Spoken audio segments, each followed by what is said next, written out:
75 को हम लोग का पूरे इमरजेंसी के पहले जेपी मूवमेंट में और उसके कारण जो देश में एक नया माहौल बना, उसके पहले गुजरात से बना, इन सबों से लगाव रहा है। आज जब मुझे अनिल जी ने कहा कि मुझे प्रेस करनी है, तो आज कई पुरानी स्मृतियां सामने आ गई। क्योंकि जेपी मूवमेंट में जेल जाना, बाहर आना, इमरजेंसी में संघर्ष करना, अंडरग्राउंड होकर के क्रूरता को बहुत नजदीक से देखा था हम लोगों ने। आज इमरजेंसी की चर्चा इसलिए करना भी जरूरी है, मैं यहीं से अपनी बात शुरू करूंगा कि इस सरकार के प्रधानमंत्री श्री नरेंद्र मोदी, गृह मंत्री श्री राजनाथ सिंह, वित्त मंत्री श्री अरुण जेटली, विदेश मंत्री आदरणीय सुषमा स्वराज जी, कानून मंत्री रविशंकर प्रसाद, अनंत कुमार और कई और, कोई 3-4 साल बड़ा है, कोई 3-4 साल छोटा है, जिन्होंने इमरजेंसी में संघर्ष किया था 3 आजादी के लिए: इंसान की आजादी, प्रेस की आजादी और न्यायपालिका की आजादी। What is important to recollect today is that the government of Narendra Modi today is led by the Prime Minister, Rajnath ji, the Home Minister, Finance Minister Arun Jaitley ji, Foreign Minister Sushma ji, Law Minister myself, Anant Kumar, and many others who have fought against the emergency as student activists, some for 5 years senior, some junior, for 3 fundamental freedoms: freedom of individual, freedom of media and freedom of judiciary. तो ये हमारी प्रामाणिकता है, इसलिए आज चर्चा करना जरूरी है। उस समय इमरजेंसी के खिलाफ संघर्ष करते हुए जो खौफ का माहौल था, तो एक कविता लिखी गई थी। आज मैं वहीं से अपनी बात शुरू करूंगा। इतिहासों को लिखने वालों, इस युग का इतिहास न लिखना। इतिहासों को लिखने वालों, इस युग का इतिहास न लिखना, वरना आने वाली पीढ़ी ठोकर को मंजिल समझेगी, मरघट को महफिल समझेगी, जीवन को बोझिल समझेगी। Such was overpowering fear in the country in those months of 75, 76 and March 77. मैं आपको आज कुछ देश के सामने ऐतिहासिक चीजें रखना चाहता हूं। ये पूरी इमरजेंसी कांग्रेस पार्टी की नेता इंदिरा गांधी को बचाने के लिए लगाई गई थी। ये जो कहा जा रहा है कि 25 जून को जेपी ने रामलीला मैदान में भाषण देकर के उकसाया था पुलिस को और सेना को, यह बिल्कुल बेबुनियाद है। मैंने बताया कि जेपी मूवमेंट गुजरात का नवनिर्माण मूवमेंट, और इस इमरजेंसी को लगाने की तैयारी 6 महीना पहले हो गई थी। कुछ चर्चा आई है। आज मैं कुमी कपूर जी, बड़ी प्रख्यात पत्रकार, ने एक किताब लिखी है इमरजेंसी पर, बहुत अच्छा काम किया है, और उसमें सिद्धार्थ शंकर रे की चिट्ठी जो उन्होंने 8 जनवरी 75 को लिखी थी, उसको कोट किया गया है। बहुत से हमारे नौजवान पत्रकार हैं, इतिहास का विषय है, वो भी सुनेंगे। तो एक मीटिंग के बाद क्या लिख रहे हैं सिद्धार्थ शंकर रे? डियर इंदिरा, वो इंदिरा गांधी को इंदिरा लिखते थे, दोनों साथ पढ़े थे। We have just finished the meeting at Baruah's. I wanted to tell you something very urgently, but you are at some state dinner. I am therefore sending you this hurried note. Nothing has been done, no list prepared, nothing whatsoever. Some people do not realize the seriousness of the situation in the country, but Barua and Rajni were helpful, and Gokhale will have a draft ordinance ready by tonight. We have decided on the guidelines and we are meeting again on 9 a.m. tomorrow. I told Om matlab Om Mehta, Raj Mantri the Grih Vibhag ke, to do this thing. I want you to order Brahman Reddy to do these things immediately. A secret telex message should go at once to every chief minister, directing him to prepare a list of all prominent Anand Marg and RSS members in the state. He need not be told of any ordinance, but he should have the list ready. The idea is to swing into action immediately after ordinance is ready. तो 26 जून 1975 के 6 महीना पहले ही सिद्धार्थ शंकर एक चिट्ठी लिख रहे हैं कि ऑर्डिनेंस आते ही लिस्ट तैयार रखो, गिरफ्तार किया जाएगा लोगों को।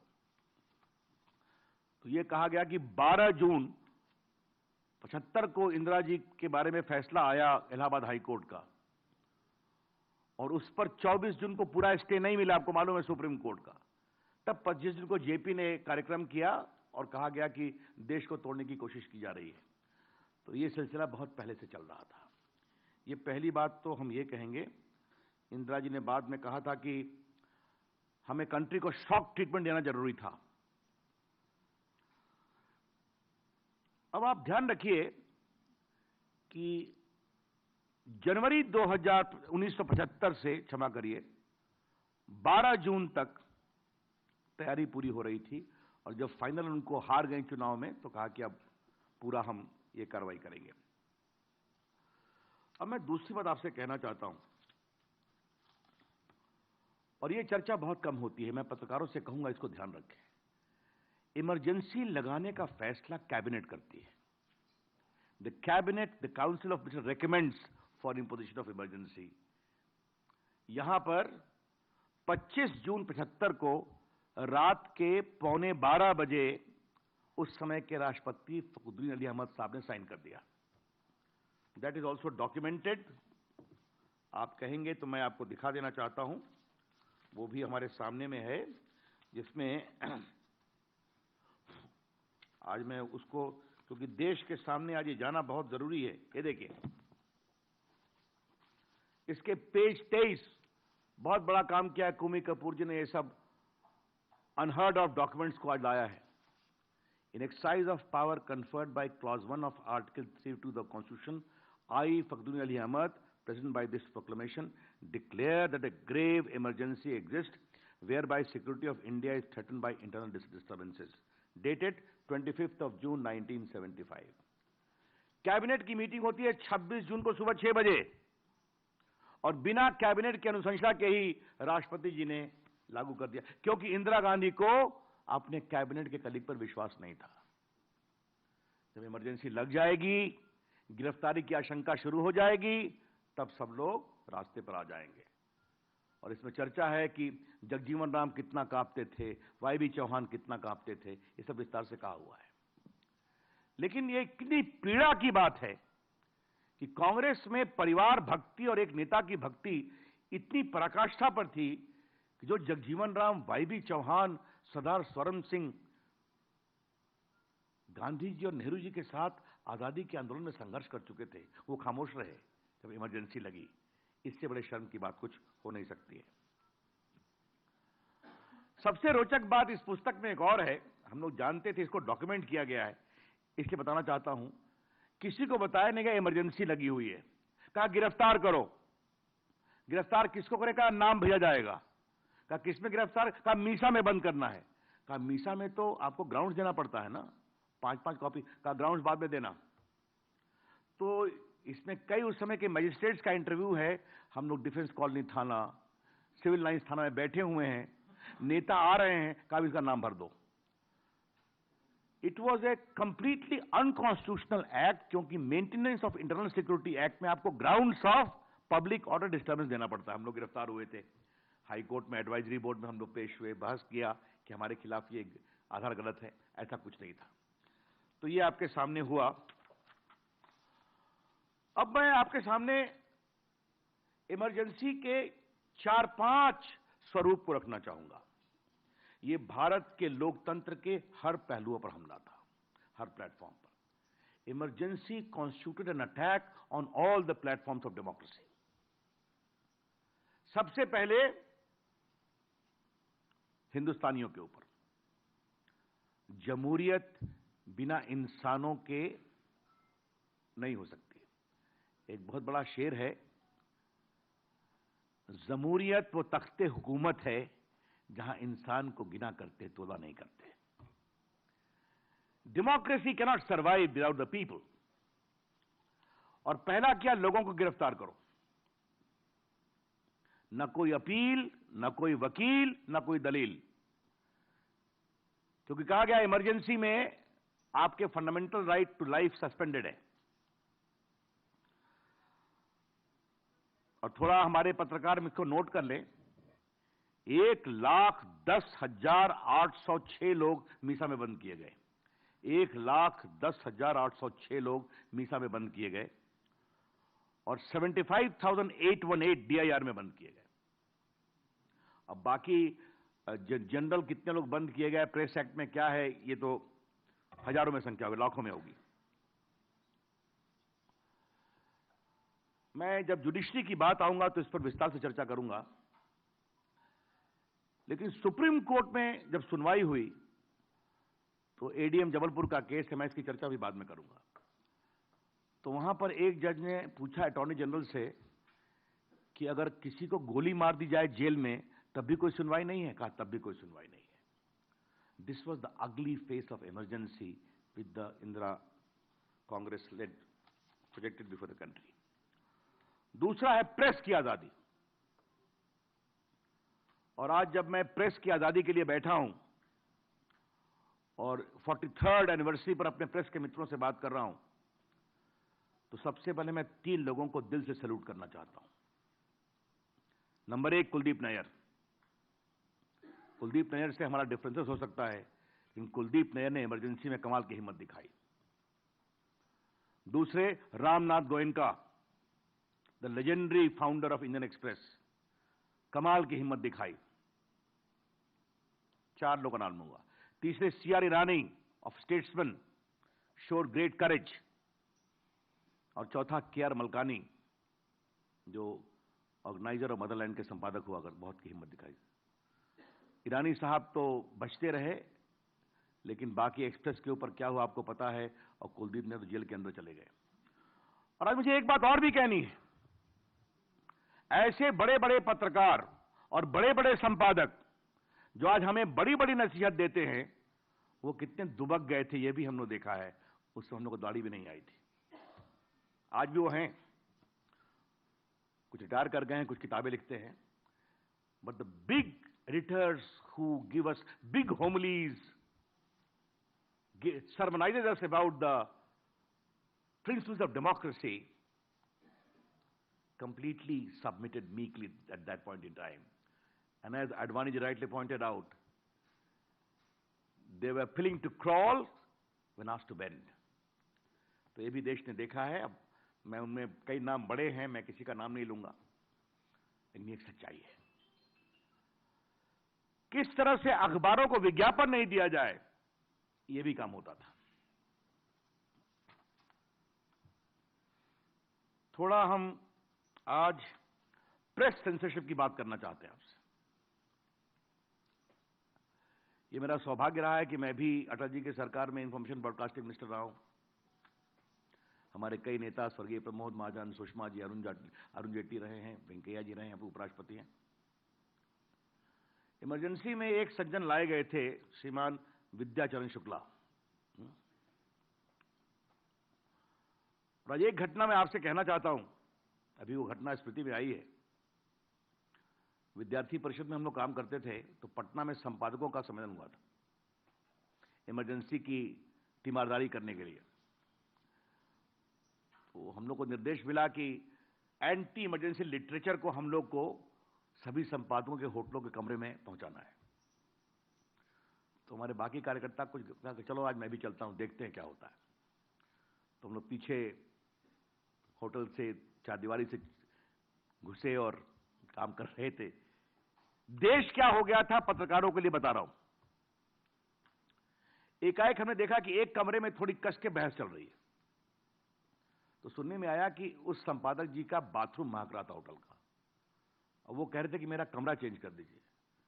तो जो ऑर्गेनाइजर था उसने कहा, सुबह से आप तंग कर रहे हैं, आपको हम मीसा में बंद कर देंगे, चुप रहिए आप। अब जब ये हुआ तो कमोशन हो गया। मतलब एक संपादक अपने बाथरूम नहीं ठीक काम कर रहा है, उसको बदलने का आग्रह कर रहा था, कहा कि मीसा में बंद कर देंगे। ये हाल था। और ऐसे भारत के आपातकाल जो शर्मसार काल था, बहुत से संपादकों ने अनुशासन पर्व भी कहा था। याद करिए, यह भी दिन देखा है हमने। इसलिए कृपया करके हमें जो लोग बताते हैं, आज आपको प्रेस सेंसरशिप के बारे में इस किताब में चर्चा है, उसका कुछ सैंपल है। मैं चाहूंगा थोड़ा सुने हमारे पत्रकार, क्योंकि ये डिफरेंट प्रेस कॉन्फ्रेंस है। It is more recounting history, and I see a lot of my young friends who are journalists there. They need to know what happened to India then. अब देखिए, news about JP's health, any comments about him, no, press censorship. JP की health के बारे में कुछ नहीं लिखना है। और JP visit to Bombay, pre censorship. लेकिन सबसे हिलारियस है कि यूथ कांग्रेस में बहुत लड़ाई हुआ करती थी, बंगाल में, उड़ीसा में। कहा यूथ कांग्रेस की अंदर की लड़ाई को भी नहीं दिखाना है, वो भी प्रेस सेंसरशिप के बाद जाएगा। समझ गए आप? तो the whole details as to how things were subjected to press censorship is also well known. अब मैं आता हूं तीसरी बात पर, compromising the dignity of parliament. I talked about the people, I talked about the media, now I am talking about the parliament. Parliament के session सत्र को 5 से 6 साल कर दिया गया, टेन्योर को, आपको मालूम है।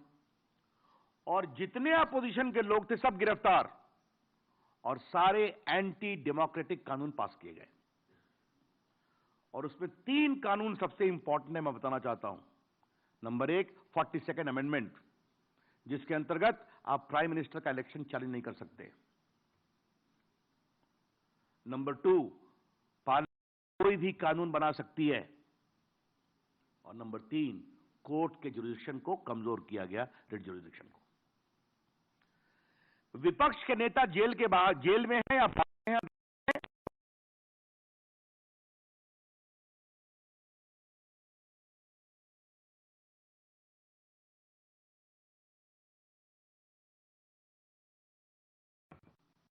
फोर्थ आर्म ऑफ गवर्नमेंट पर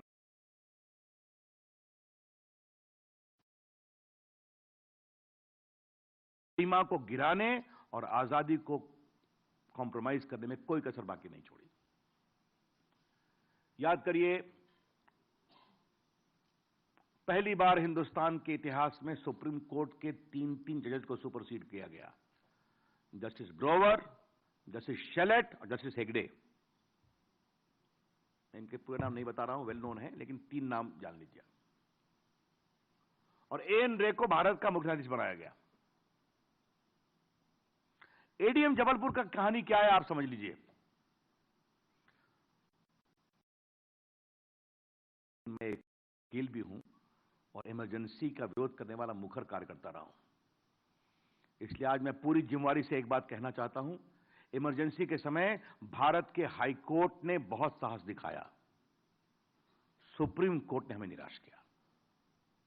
I am saying with full sense of responsibility that during emergency all the high courts of India showed great courage,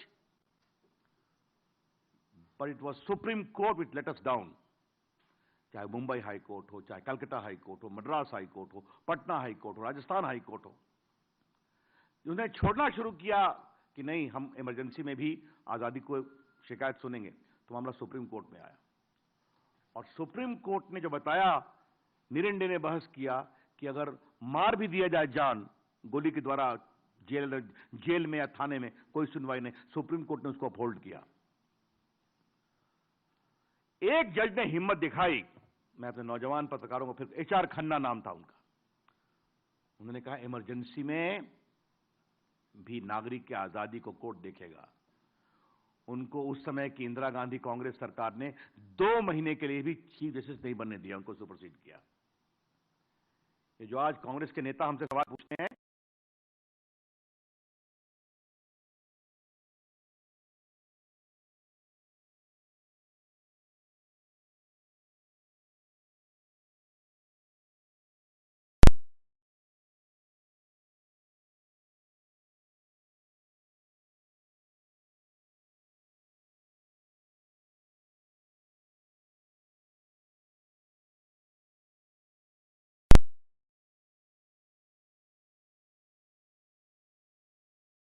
एक भारत के मुख्य न्यायाधीश थे अभी तक, और इनकी भूमिका हम लोग जानते थे। और आज मैं पूरी जिम्मेवारी से बोल रहा हूं। मालूम का पहला भाषण क्या था? आई salute the land of Bihar which has produce the second Mahatma Gandhi JP. आप देख लीजिए। और दूसरे श्रीमान चंद्रचूड़ जो भारत के मुख्य न्यायाधीश बने, मैंने अपनी कानों से सुना, mister prime minister we concede we are under fear. यह हाल रहा जुडिशरी का उस समय। वो कांग्रेस पार्टी हमसे सवाल पूछना बंद करे। मित्रों, एक भारत में अजीब चापलूस की संस्कृति पैदा की गई थी इमरजेंसी में, और चापलूसों के नेता थे कांग्रेस के अध्यक्ष देवकांत बरुआ। आज मैं जो भी बोल रहा हूं बड़ी जिम्मेवारी से बोल रहा हूं, and all are based upon personal observation as an activist opposing the emergency. अब इंदिरा जी ने उनको बनाया उनका अध्यक्ष कांग्रेस पार्टी का। उन्होंने कहा था Indira is India, India is Indira. Bharat Indira Gandhi है और इंदिरा गांधी भारत है। जैसे Hitler is Germany and Germany is Hitler. और सबसे तो उनका दूसरा जो था, उसके उन्होंने बड़ी पिटाई की थी 77 के चुनाव में बिहार देश में घूमते हुए। इंदिरा तेरे नाम की जाए, तेरे काम की जाए, तेरे सुबह की जाए, तेरे शाम की जाए। ये उन्होंने बाकायदे नारा को क्वाइन किया था। इंदिरा तेरे नाम की जाए, तेरे शाम की जाए, तेरे सुबह की जाए और तेरे काम की जाए।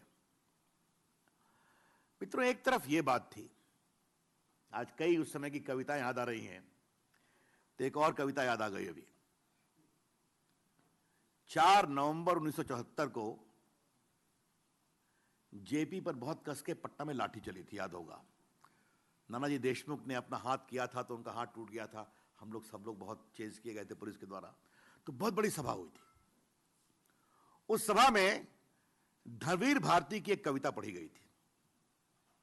जब हम लोग जेल में थे तो उसको सुन के बहुत प्रभावित होते थे।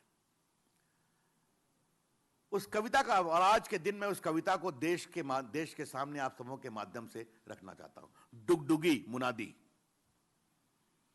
मुनादी मतलब होता है पुराने मुगल बादशाह डुगडुगी के माध्यम से अपना फरमान देश के सामने प्रस्तुत करते थे, और उनके जो कोतवाल लोग थे उसको कन्वे करते थे।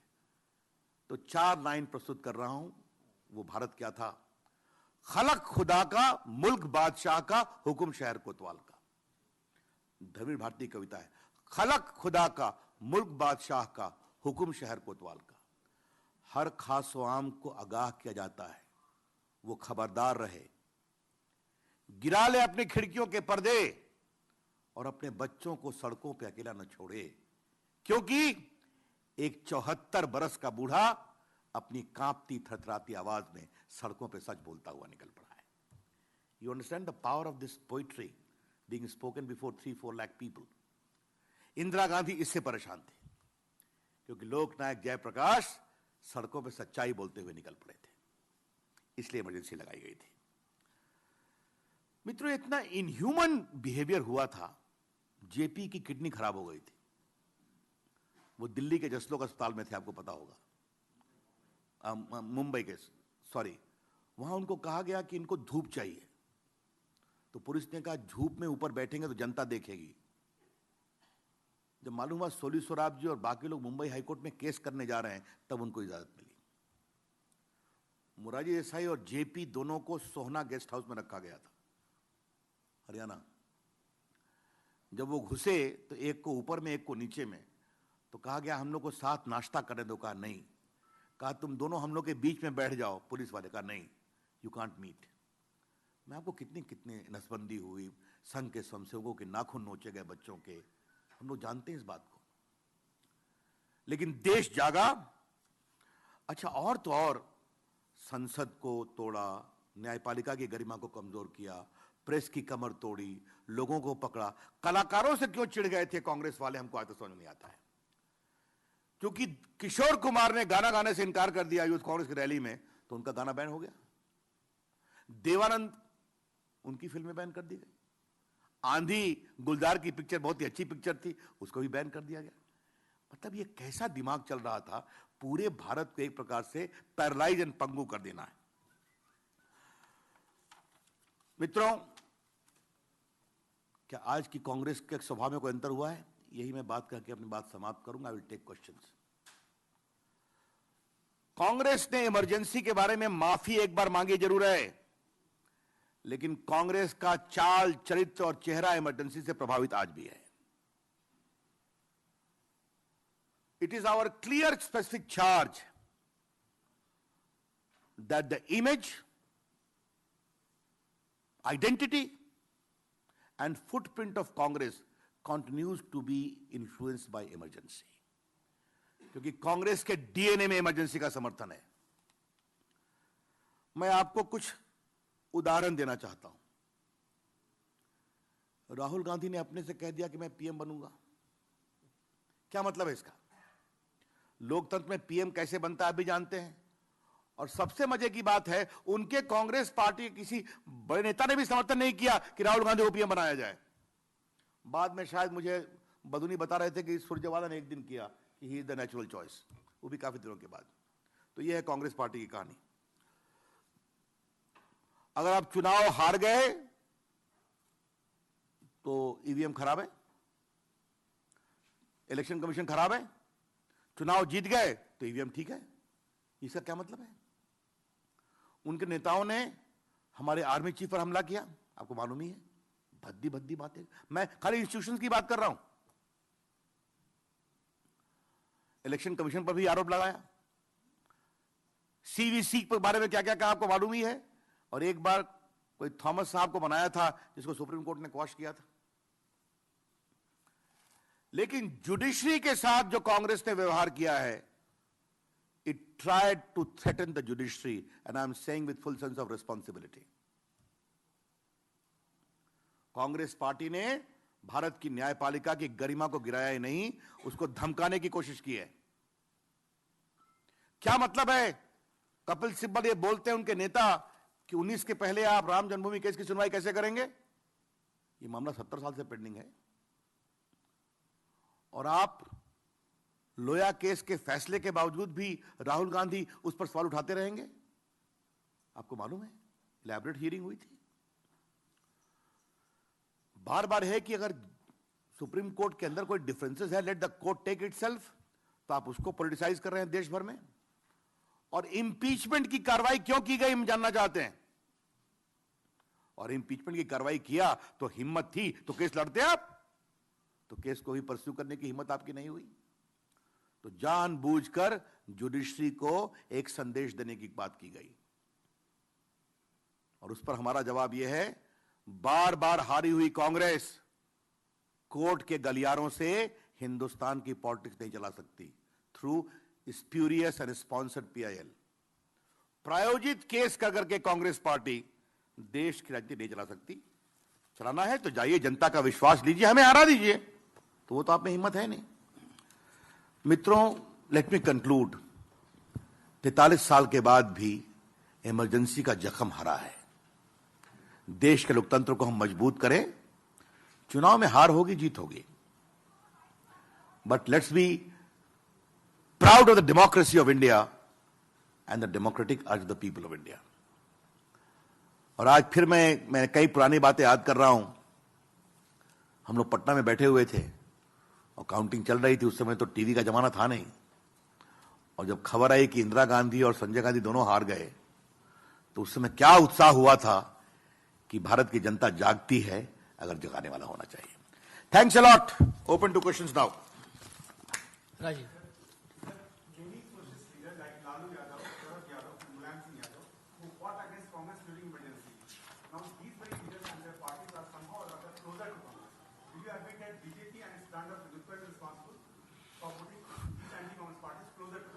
Their personal interest is responsible. ये तीनों नेताओं का जो नाम बताया, आप बिल्कुल सही कह रहे हैं कि इन लोगों ने संघर्ष किया था इमरजेंसी में, और उसके लिए उनका स्वागत है। लेकिन वो जानते हैं कि मोदी जी के खिलाफ अकेले लड़ने की हिम्मत नहीं है, इसलिए अपने राजनीतिक साख बचाने के लिए वहां गए हैं। तो ये पॉलिटिकल स्वार्थ है। Yes.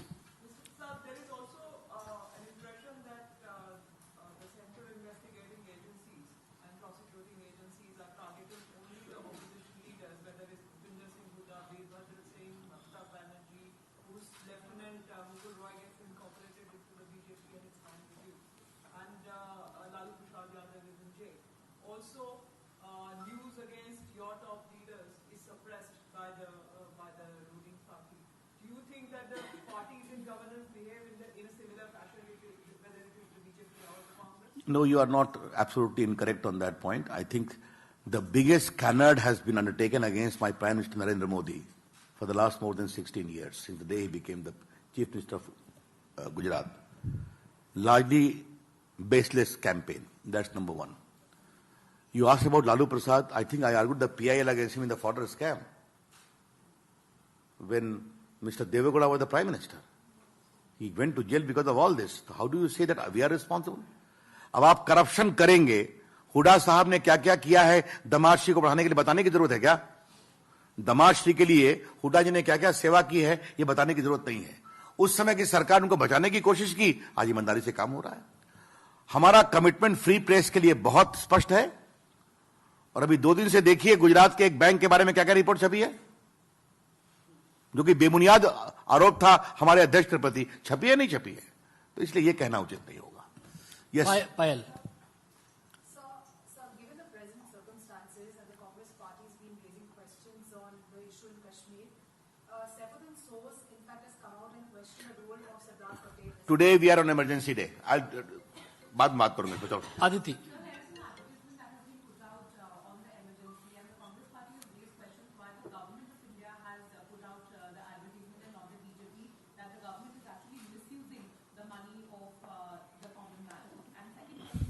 Let me reply to this question first. They are remembering the old days of emergency days. Okay?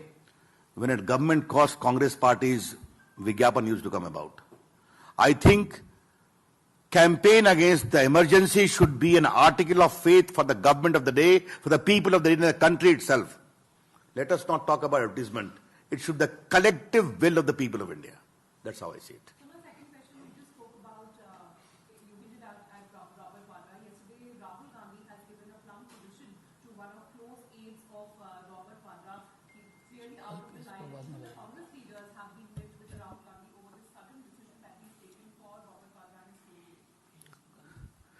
I think tomorrow the party will speak very elaborately about it. Huh? They will speak about it very elaborately. Yes. Yes, any other question?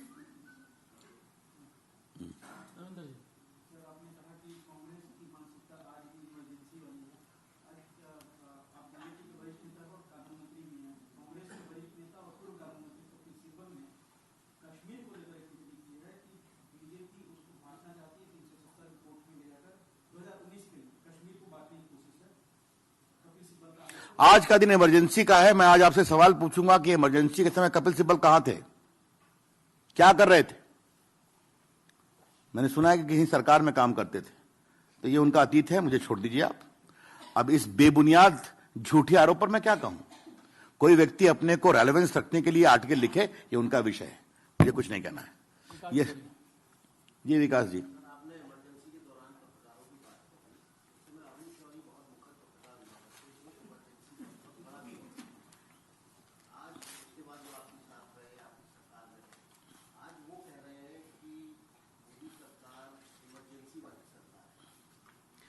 अब मैं इस पर क्या करूं? उनके अपने विचार हैं.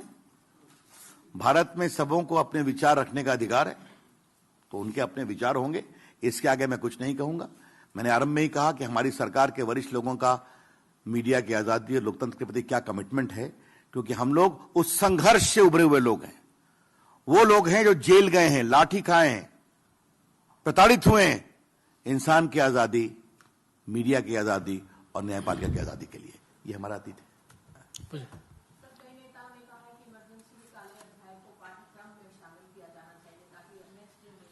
मैं इस विचार का सहमत हूं,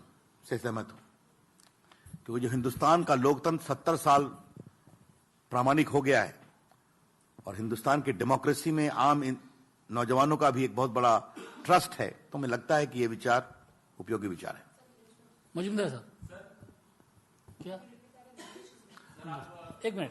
I think the idea that hard lessons of emergency should be made a part of our courses and curriculum is something which must merit consideration. When India's democracy is 70 years old, it's stable and mature. What has happened in the past, in the black chapter, should also be known to the coming generation. I welcome this idea, but it is my personal view. The concerned ministries must need to take a call on that. Yes. Majumdar साहब, इसी समय आप अटल जी की सरकार में थे और आपकी सरकार के एक अधिकारी आज पत्रकार है, नाम ले रहे हैं कोई सुधींद्र कुलकर्णी, अब कह रहे हैं कि राहुल गांधी को प्रधानमंत्री बनना चाहिए। अब इस पर मैं क्या जवाब दूं? समय से लोग कई बातें अपनी पोजीशन बदलते रहते हैं और मैं क्या बताऊंगा। Yes, that's all. एक लास्ट